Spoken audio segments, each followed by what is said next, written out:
Hello and welcome to the short Vort on Parshas Vayishlach from Shishi to Shvi. This week's edition is entitled Timna. Who was she and why do we care? Also, why do we care that in Parak Lamed Vav Pasuk of Beis that it says Vachos Lotan Timna, that Timna was the sister of Lotan. So in Pasuk Yud Beis it tells us that Timna was the Pilegesh, the concubine of Eliphaz, the son of Esav. So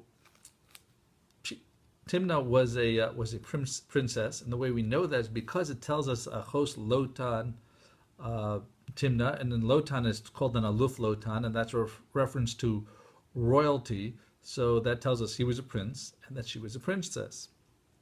And she wanted to be Megayer. She wanted to become Jewish, but Avram, Yitzchak, and Yaakov, the Avos, they rejected her.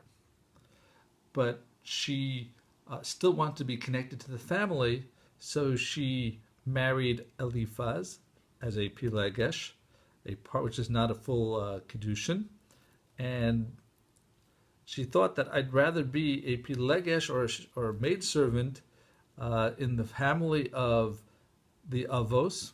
She, of course, didn't call them the Avos, but Avram, Yitzchak, and Yaakov, than to be even a mistress in another nation. So therefore she thought, all right, I'll marry Esav. That's the son of Yitzchak, grandson of Avram. What difference does it make if it's Yaakov or Esav? And she married him, and as a result, they had a son of Amalek. But the Maral Disconnects tells us, and he was born in 1818, passed away in 1898, and was Yeshua Leib Diskin was his name. And he tells us this teaches us the chashivas of the Avos, how well people thought of them, that they would rather become a maidservant than not be involved with the family and be involved with another family at a higher level. And we saw this a few weeks ago when we discussed Pilegesh and Kedushin, the difference in regards to Hagar, who also would rather be a maidservant rather than remain royalty in her own home. Furthermore, the importance of hearing about Timna gives us an answer to a question. That seems to be a contradiction where the Psukim say that Lo Sasaiv Esav Ki Achicha, you should not bother Esav because he's your brother, yet we have a mitzvah to kill Timcha as Zecher Amalek. But Amalek is a descendant of Esav, so that seems to be a problem. So there's where we have the answer. Because his mother was a Pilegesh, he was not considered a proper heir for Esav. The only real heirs and true descendants of Esav for this purpose are those that were from marriages that had Kedushin, had a proper marriage. And therefore, since there was no proper marriage between Timna and Eliphaz, Amalek didn't have that same din.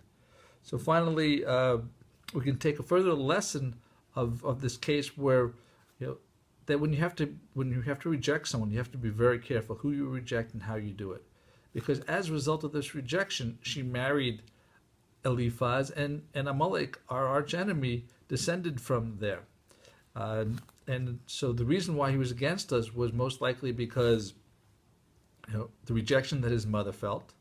And his father gave him some advice. Eliphaz says, if you want to gain Olam Haba, albeit at a lower level, you can serve the Jews, dig their tunnels, make the bridges, and all they do these things for them, and you'll merit Gan Eden at a lesser level. But he was insulted by that too, so this combination made it that he was irreconcilably against us. There was nothing we could do. So that's the lesson we learned, that this was a princess. It's really important to be connected to Am Yisrael. May we be zocha to the Bias Mashiach soon, and may you have a wonderful week and a wonderful Shabbos. Thank you as always for listening.